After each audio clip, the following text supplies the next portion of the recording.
안녕하세요. 금요사건 파일 디바제시카입니다. 부산 연제구 연산동에 살던 주부 최 씨. 부지런히 외출 채비를 하고 있었습니다.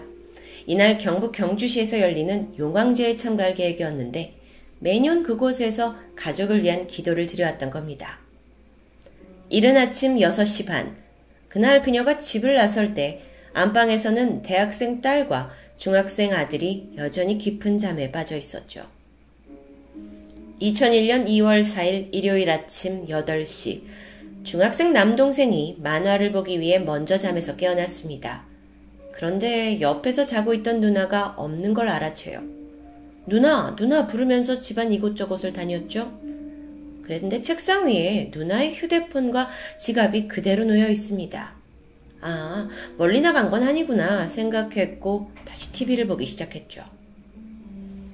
시간이 지나 같은 날 오후 5시, 같은 동네인 연산동에 살던 한 여성이 반려견과 함께 근처 배산으로 산책을 나왔습니다.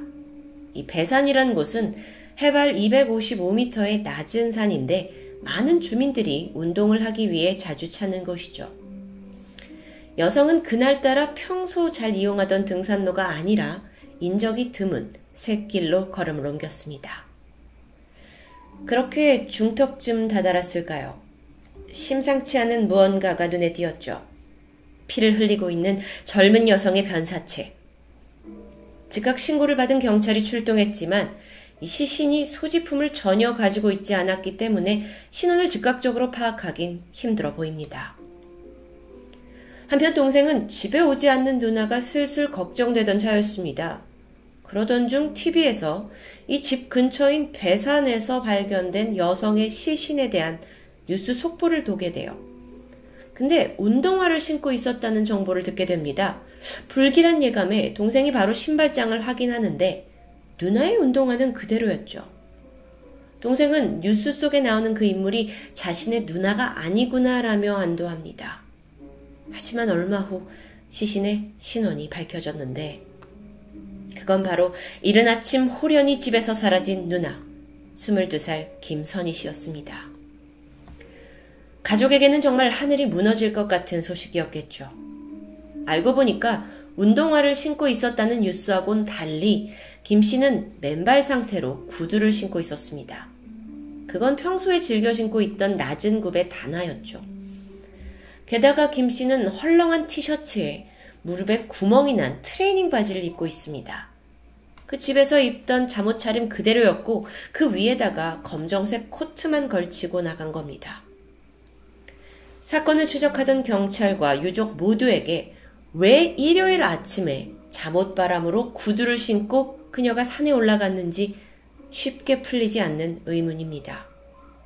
부검 결과 시신에서 목과 복부 총 2군데에 칼에 찔린 상처가 발견되는데요.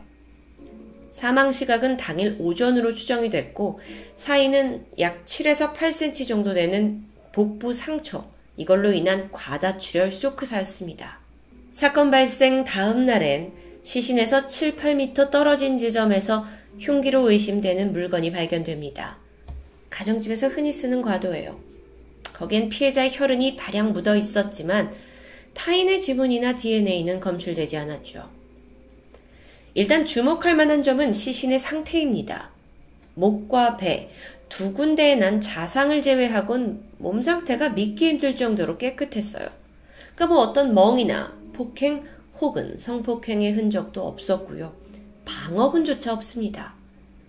이렇다 보니까 경찰은 초기에 조심스럽게 자살을 의심했을 정도인데요.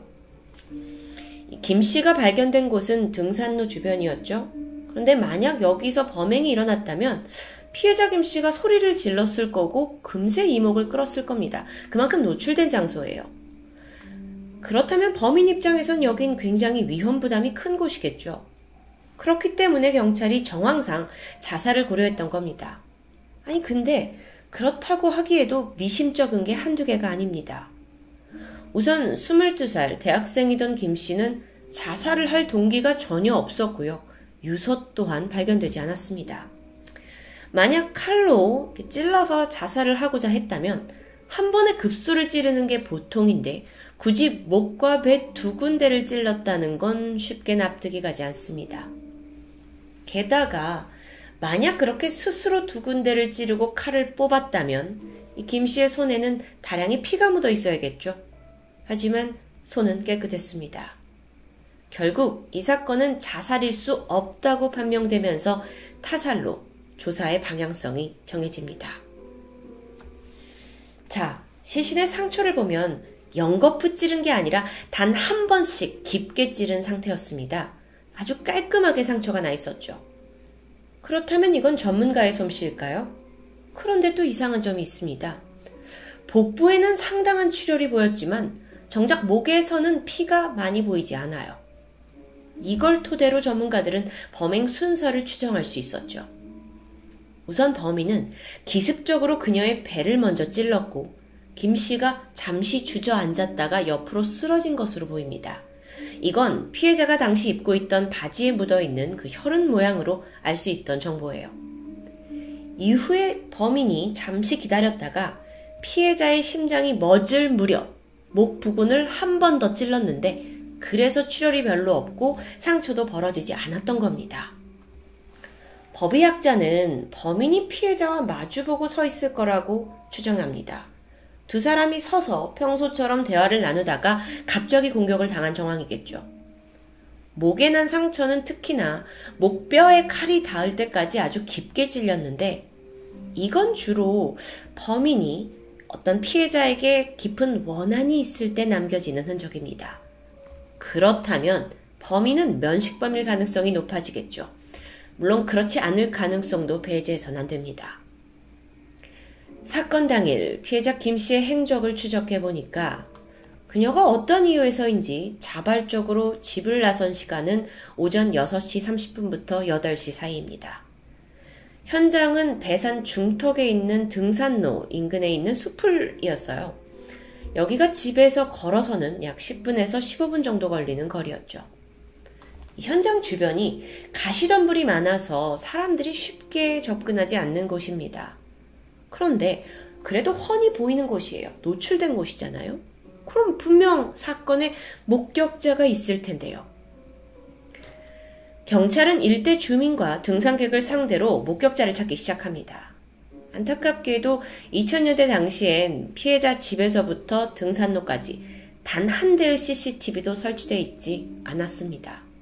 아니 근데 그렇다 해도 일요일 아침입니다. 그리고 등산로 누구든 김 씨와 범인이 함께 있는 걸 마주칠 뻔한데 이상하게 목격자가 단 한 명도 나오질 않아요. 그나마 유일한 건 사건 당일 배산 인근 주택가에 살던 한 주민이 비명소리를 들었다고 말합니다. 그 소리가 마치 사람이 굉장히 놀랐을 때 짧게 지르는 여성의 악! 비명소리였습니다. 이게 사실이라면 그 여성이 김 씨일 가능성이 크죠. 피해자 김선희 씨, 대학교 4학년에 재학 중이었습니다.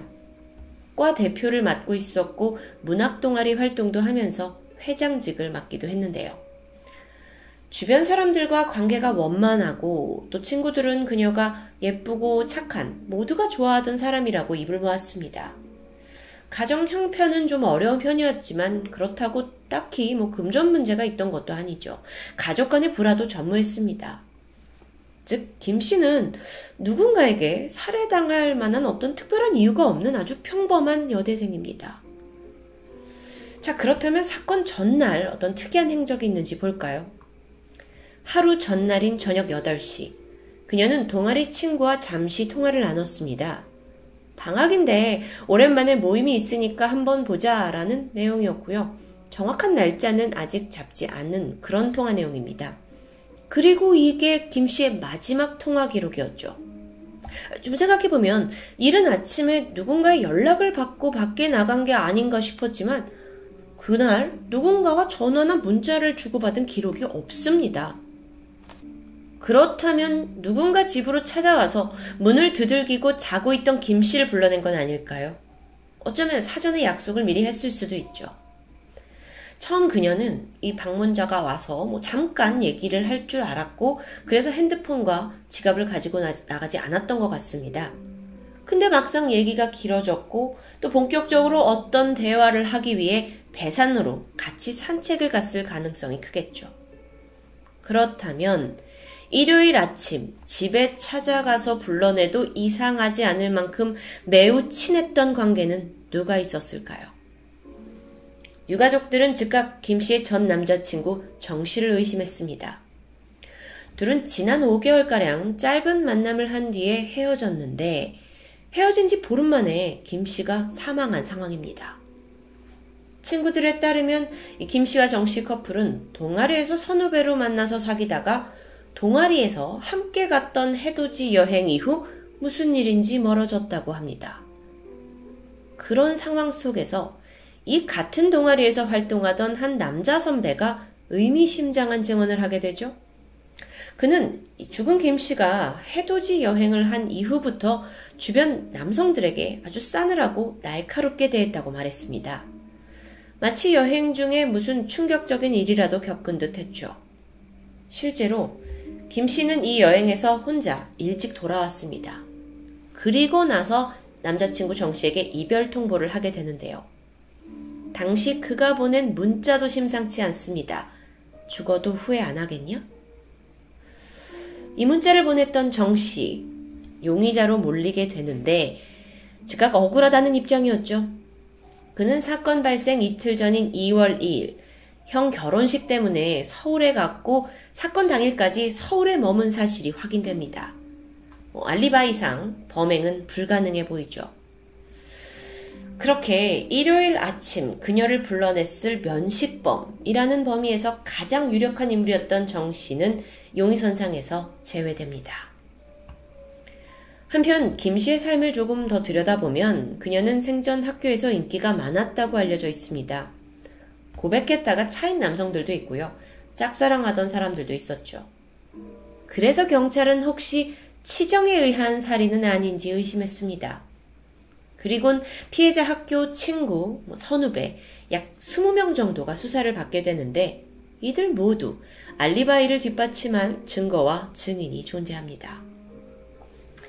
더 나아가서 경찰은 피해자 남동생, 그러니까 당시 중학생이던 김영진 씨까지도 용의선상에 올려둡니다. 왜냐하면 당시에 야간 경비 일을 하던 아버지 그리고 경주에 간 어머니 모두 알리바이가 성립이 돼요. 그런데 동생 영진 씨는 예외였기 때문이었죠. 하지만 결론적으로 친족살인이라는 혐의점은 전혀 발견되지 않았습니다. 새벽에 갑자기 사라진 20대 대학생 김 씨. 아니 도대체 어떤 이유로 집을 나섰는지 그리고 누가 살해했는지 이 사건의 아주 중요한 부분들이 밝혀지지 못했고요. 그렇게 특정한 용의자 없이 사건은 미궁에 빠지게 되죠. 이후 1년 만에 수사본부가 해체되면서 이 사건은 부산 내 최장기 미제 사건이라는 오명을 얻게 됩니다. 사건 발생 16년이 지난 2017년 피해자 동생 김영진 씨가 방송을 통해 최면 증언을 자청했습니다. 영진 씨는 자기가 아침에 조금만 더 일찍 깼더라면 누나가 그렇게 집 밖을 나가서 죽지 않았을 거라는 죄책감에 내내 시달렸습니다. 충분히 이해가 되죠. 그는 혹여 자신이 잠결에 놓쳤을지도 모르는 그 무의식의 기억들을 끄집어내고 싶다고 했죠. 그리고 최면이 시행됩니다. 그리고 그는 다음과 같은 것들을 기억하게 되는데요. 사건 당일 아침, 영진 씨는 어머니가 아버지와 전화통화를 하면서 이제 나가라고 말을 한 후 집을 나서시는 그 기척을 느꼈습니다. 그리고 얼마 후 누군가 밖에서 현관문을 똑똑거리는 소리가 들렸죠. 그러자 누나가 나갈게 라고 답하며 밖으로 향합니다. 이때 찬바람이 들어왔고 자고 있던 영진 씨는 추위를 느끼면서 몸을 웅크리게 되죠. 곧이어 누나가 아닌 다른 이의 목소리가 들렸습니다. 그리고 그 목소리의 주인공은 여성의 음성입니다. 그렇다면 이 사건의 용의자가 여성이다. 이건 당시 수사관들조차 전혀 예상하지 못했던 부분이죠. 물론 최면요법의 결과를 100% 신뢰할 수는 없을 텐데요. 이때 영진 씨의 증언을 뒷받침해줄 또 다른 분석 결과가 나옵니다. 전문가가 범행 장면을 시뮬레이션을 해봤더니 범인이 여자일 가능성이 아주 높다는 결과가 나온 겁니다. 그 실험 결과를 좀 더 자세히 보면요. 우선 피해자 김 씨의 키는 148cm, 칼이 피해자의 이 명치 아래 정가운데를 수평으로 관통했습니다. 당시 현장에 언덕에 경사면이 있었는데 그걸 고려하면 범인의 키가 153에서 160cm 초반의 아담한 체구일 가능성이 있습니다. 그렇다면 범인은 우리가 일반적으로 생각하는 그런 남성의 인상 차이가 아닐 수 있다는 거죠. 어쩌면 그것 때문에 사건 당일 피해자와 범인이 함께 지나가는 걸 본 목격자가 있긴 해도 너무도 평범하고 일상적으로 두 여성이 지나가는 모습이었기 때문에 기억하지 못한 걸 수도 있습니다. 이렇게 새로운 가능성이 제기되면서 사건에 대한 다양한 추측이 가능해지는데요. 김 씨가 남자들에게 인기가 많았기 때문에 동성 친구의 질투가 이 살인의 원인이 되었을 수도 있다는 겁니다. 일각에서는 범인이 피해자의 몸에 칼을 한 방에 넣고 깔끔하게 빼냈다라는 것에 주목했습니다. 처음엔 전문적으로 칼을 쓰는 인물이 아니냐라는 지축도 있었죠. 그런데 또 다른 방향으로 공교롭게도 피해자가 졸업한 이 여자 고등학교에 펜싱부가 있었어요. 그래서 피해자의 고교 동창 중에 펜싱부 친구가 아니냐라는 의심도 생겨났습니다. 다소 극적인 추론일 수 있죠. 여기에 대한 사실관계는 밝혀지지 않았습니다. 이 사건은 이것처럼 무성한 의혹과 심증만 가득할 뿐 여전히 미궁에 빠진 상태입니다. 피해자가 살던 주택가는 재개발이 이루어졌고요. 아파트 단지가 들어서면서 결국 사라졌죠. 이젠 그 사건을 기억하는 주민들조차 아주 드뭅니다. 반면 어느덧 팔순 노인이 된 피해자 어머니 최 씨는 아직도 사건 당일 그날의 아침의 기억 속에 머물러 있습니다.